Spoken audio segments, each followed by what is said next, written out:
या जीवन आपुले सार्थ करा रे, राष्ट्रभक्ती निस्वार्थ करा रे, एकजुटीने कार्य करा या देशाचे।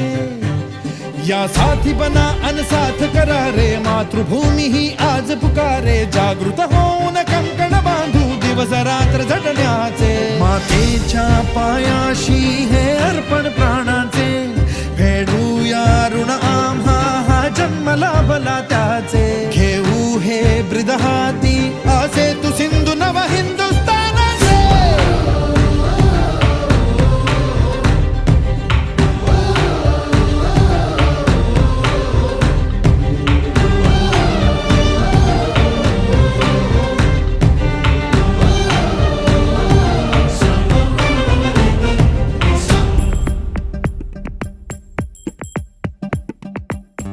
भीती न आम्हा ह्या वज्रमुठीनी का तळभेदू।